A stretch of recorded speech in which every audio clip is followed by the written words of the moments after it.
Welcome back, everybody.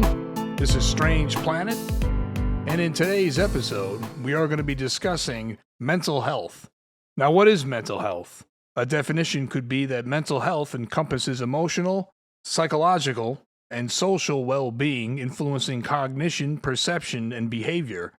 It likewise also determines how an individual can handle stress, interpersonal relationships, and decision-making.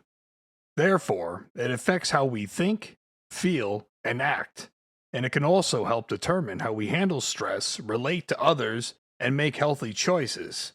So that's why, when you're really mad or you're really upset or depressed or something, it's never too smart to make any rash decisions under those circumstances because you're not thinking clearly.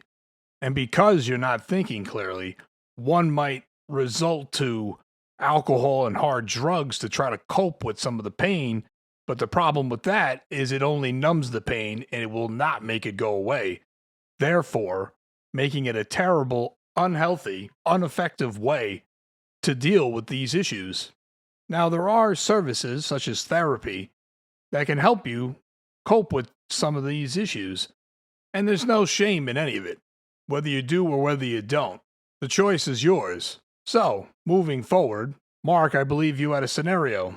Yeah, I mean, getting into a specific realm of mental health, talking about men's mental health. Now, when you ask, many men, have they seen a therapist or talked to a therapist? Some say yes, some say no.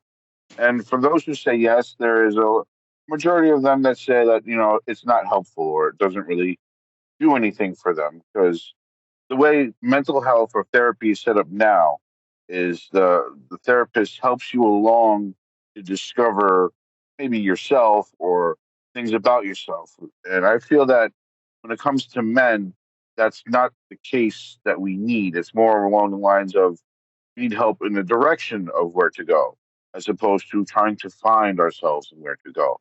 I mean, if you had a therapist you went to see and you're like, hey, this is how I'm feeling, this is what's going on in my life. And the therapist turned around and told you, hey, Rook, hey, Steve, listen, you need to stop this, what you're doing here, and you need to start doing this in your life. You can't look at this situation and not change it. You need to start doing this with your life. Like a lot of therapists try to not directly tell you what to do. They try to make you try to find that yourself. I want a therapist that when I go see them, he's like, hey, Mark, maybe you should stop doing this, do that, instead, it's going to be difficult at first, but you should do this. I think more men need that actual direction than to try to discover shit because, we're more direct than we are to beat around the bush. Yeah, I mean, generally, like, therapy is a good thing, but, like, I think sometimes there's reasons why some people are turned away. Like you said, some of them just don't believe that it does work. But then there is also the case where they might not want to hear that, what you just said. You know what I mean? Like, they might, like, get scared at the fact that they're saying that, you got to change these few aspects of your life to, live better days. If you keep living this way, maybe there's certain things in their life that is, holding them back or just fucking it up one way or another. You know what I mean? So, like, it's normally out for the greater good. But like any profession, there's always going to be some that, aren't as good as others. So it's up to you to be able to distinguish the difference between the two as far as your own well-being. And the other part I was going to say as an addition to the whole thing is there are probably plenty of other people out there that do want help, but don't have access to it because they can't afford it. So, like, that opens up a door for another whole conversation of problems, which we'll probably get into later in this episode. More coming along the lines of men's health specifically. I mean, when females have an issue, they can go to their friends or their mother or, other people and tell them problems, and people will listen and sympathize and, maybe even give them some direction. This is not something you get at with therapy. But, like, as a man, who do you go to for situations like that where you need someone tell you, hey, it's going to be okay, oh, hey, you should move on. I mean, we don't get emotional like men that. can do that, but they don't. That's true. That's also some of it's stubbornness or like pride. You know what I mean? So they just won't. But I can tell you this. Just I, do that. right. Is it stubbornness though? Well, Is for it not stubbornness? Or everybody. It's think pride. about it It's this way: is it that, or is it the situation that when men do tell their story or tell whatever the situation is, people don't sympathize with it. They just kind of brush it off and say, "Well, you're a guy, you know, you I, should be able to I do I it." don't know that that's the case. I think maybe that's how you would think it would be received in our society, but I don't think if you actually talk about your emotions with your friends, I don't think that's necessarily the case. I think it's probably a lot more scary to do that in your own mind rather than actually going through and doing it. That's true. And I think sometimes, like I was saying, I think they're also possibly afraid of the answer because maybe they're going to be told that they got to do something that they might not want to do, but it might be something that they have to do to change their life for the better. You know what I mean? So sometimes it could be just the fear of the Oh, information. well, it's a fear of being perceived as or judged as weak. Men don't want to appear to be weak, especially in the presence of other men. That's true. It's a And what survival instinct. Yeah, what I actually saw in an interview, it was probably, Christ, it had to be a couple months ago, but it's funny because it does relate to this topic. But I think it was on Bill Maher's show, Real Time. He had Howard Stern on, and they were actually talking about, random stuff, but the idea of mental health came into play. And believe it or not, Howard Stern did say one of the best things he's ever done for himself was go to get help. So I guess he sees someone regularly, and I'm sure he probably has top-notch care and top-notch, therapists or, help in that department. But yeah, he claims it did wonders for him, and he thinks it's a good idea for people to do it, really. And like, I'm not. Sometimes some of my responses may seem like I'm against it. I'm not necessarily against it. Any kind of help is good if it works. You know what I mean? So like, if anybody, whether a male or a female, if you go to get help from a therapist or something, there's obviously a need or a reason for that. So you're going to try to, fix the problem. That's part of the equation here. So I'm not against it. Well, what I would say is that I think that everyone could benefit from therapy because, maintaining a sound mind is almost or just as important as maintaining a sound body.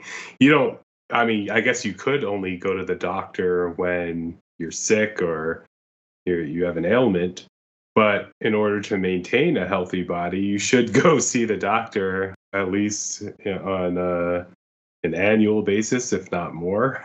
I mean, you should go in for a checkup and just see what's wrong, if anything. And also, you should probably receive advice on how to care for your body. Now, whether or not you listen to that advice or whatever, that's another thing.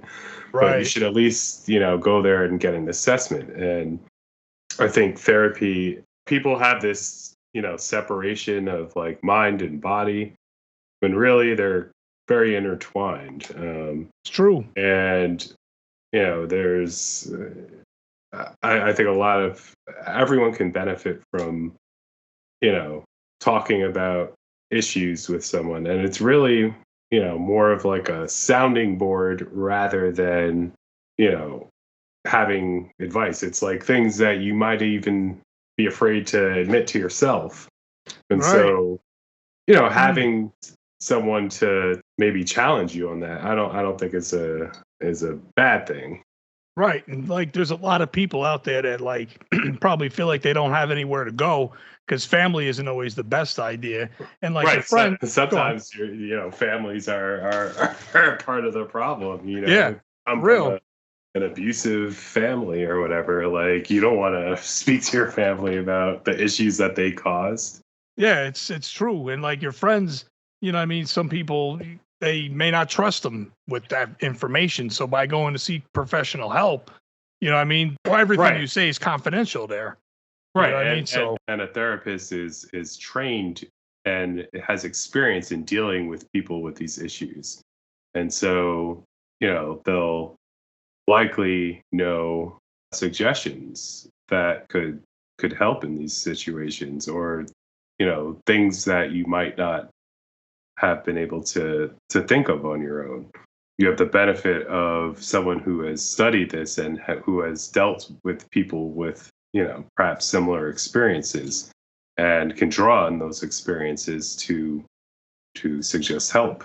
Right. And this world is getting crazier by the day with, the situations that arise and the social media bullshit and everything else.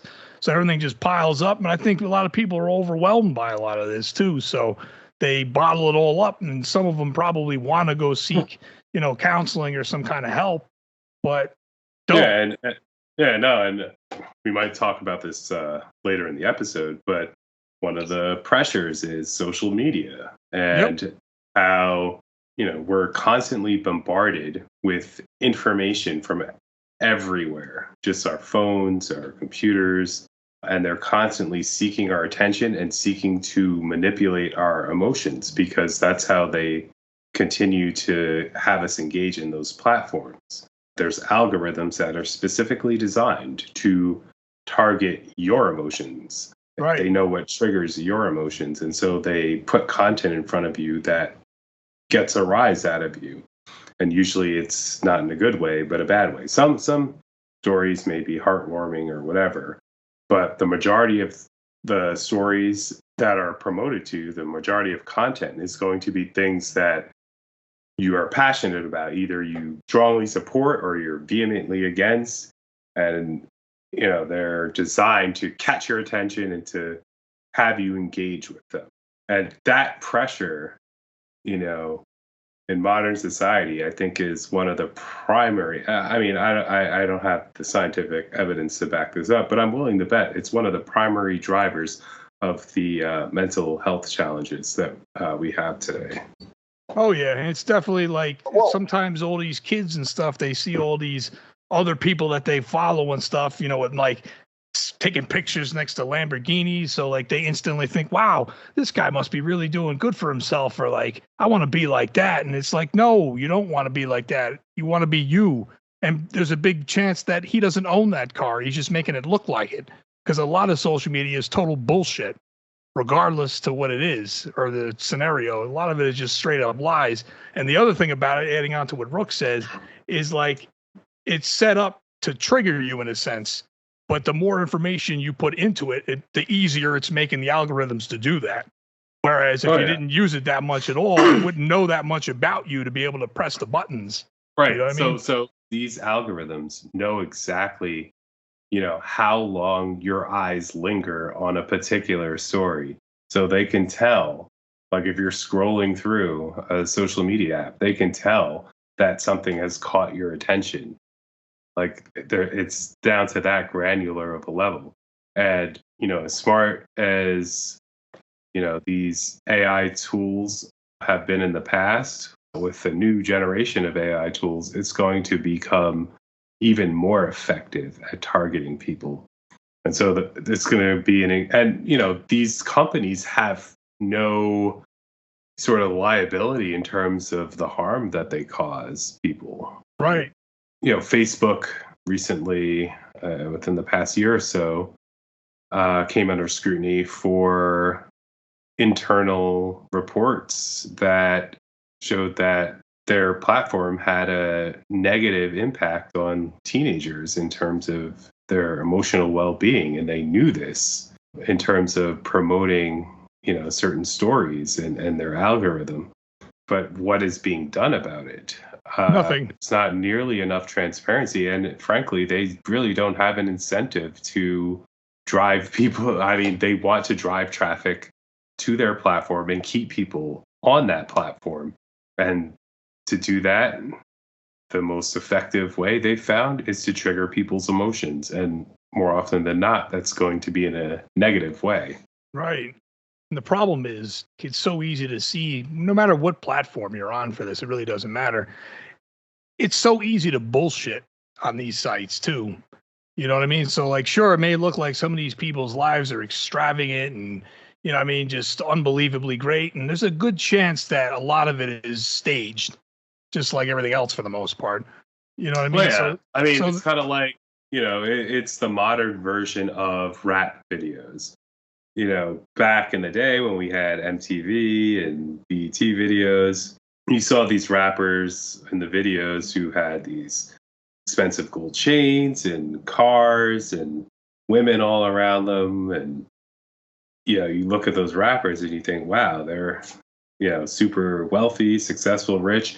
And they are. A lot of them do have money if they're successful. But even the ones that like just started out, they have those things in their videos.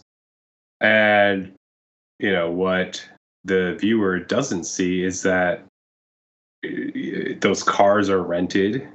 Right. They don't have the Lamborghini of the video. They're renting it. They rented the jewelry. They rented the women that were, appearing in the videos. Like all that shit.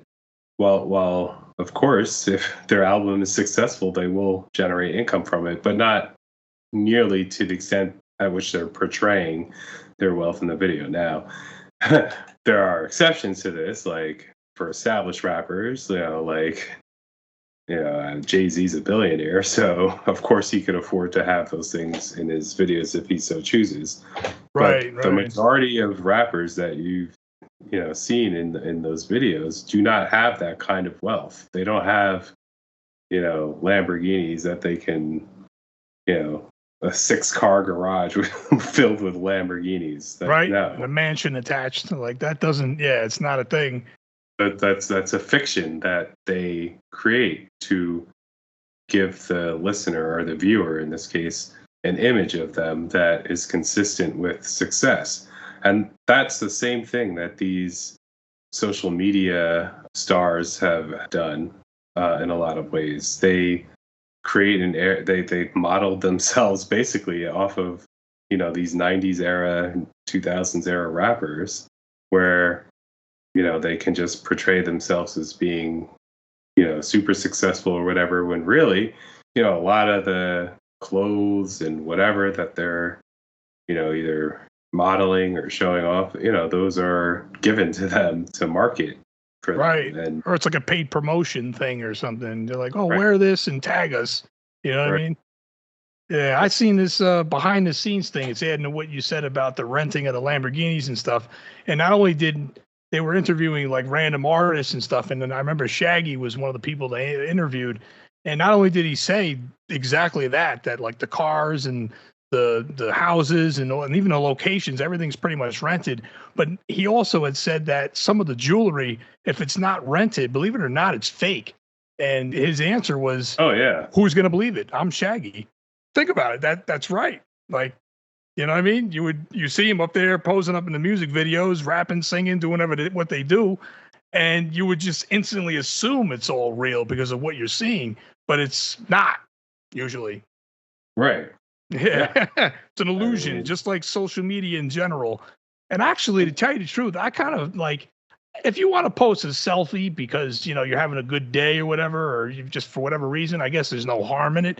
But sometimes when I see so many people on a daily basis posting up so many selfies, I actually kind of feel bad because I almost feel like maybe something in their life is just going really bad and they're doing this to try to make them feel better. Now, I could be wrong, but I could be right on some cases too. You know what I mean? Because like some people get really hooked and attached and addicted to doing this kind of stuff.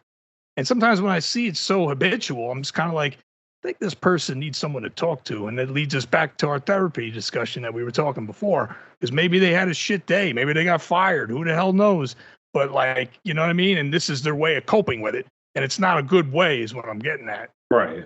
Yeah, like sometimes I'm like, damn, this person needs a hug. Like, you know what I mean? Like, when it comes down to the media posts and everything, I mean, what are most of the media posts you see all the time? Just like hot chicks, posing, doing whatever, just to try to look hot. They all think they're models now. That's true, but well, that's the thing. Who is that for? Is it for us? Is it for them? It could be a mix of both. It's probably for them and their self-confidence. And if they don't get their 10,000 likes, then they're going to be upset about it probably, or you know what I mean? Because that's the problem with society and the way it runs these days. It's not based on like credibility and authenticity. It's more based upon illusions and bullshit. You know what I mean? Like, thing is, if you have self confidence, you don't need to take those photos of yourself. especially on a That's regular that's basis. that's yeah. That's where the illusion is. It's about the attention for the most part, Yeah, and exactly. it's you really want to feed into it is the other question. When it comes down to, I mean, take it back to the days before social media, when it was just social interaction. You'd go to school, you'd dress your best to try to impress whoever or whatever, or try to fit in, or whatever the situation was. There was always that battle. But when it comes to social media, that battle has gone above and beyond anything, to the point that they're doing exactly what you say, Steve. They'll pose with somebody's Lamborghini in the background, like, yeah, this is my ride. What you gonna do? Even though they have nowhere near the money to afford something like that. Right. And a perfect example of this is like if you had two separate people, right? And they both had, say, we'll just use Instagram for argument's sake right now. And they both had an Instagram account. They have friends and they know people. So we'll give them a couple of hundred people that are on their list of followers or whatnot. But then if you were to give one of the two of them a Lamborghini and they decided, or a Ferrari, and they decided to take a picture of that, and then they decide to post that up, guarantee you 9 times out of 10, the person that were to post a picture of the Lamborghini is going to get 10 times the more attention, if not more, than the other one. And it's all because of the illusion of the car that, oh, he has money now. You know what I mean? And it's the lie. It's bullshit. Well, yeah. I mean, people like to look at success and, kind of picture themselves as having that. That's probably why a lot of people like Trump or Right. Elon Musk, even though they're assholes. Yeah, it's a good point. But that's what I was saying as far as like the therapy aspect of it. People need to be careful. Now, I'm no, therapist or whatnot, but I was always pretty good at giving advice. But like, you have to be careful on what outlet you're going to fill certain voids if something goes wrong. And if you're using any kind of social media, it's not going to end well. And it's not a good idea. I can tell you that as a fact. Because you're going to a really bad place for help. Wait, what do you mean? Because some of these people, I feel like they go to social media and stuff, like we were saying about, like even what Mark was saying about the photos and stuff of, like the modeling or whatnot that aren't actual models. Like people are going and leaning on social media as like a therapy almost for like self-confidence, I guess you could say. And it's not a good idea because people will turn on you in a snap of a finger, rather. And it's not even about that too. It's just about that's not an outlet to go for, mental help. If anything, that's going to extrapolate the situation and make it worse. Because then what happens when you don't get as many likes as you wanted, or you don't get as many followers? People are going to start getting depressed and they're going to start getting down about it. So by leaning on this stupid social media bullshit in which you thought it would actually make you feel a little better, it ends up adding to the anxiety and making you feel worse in the end.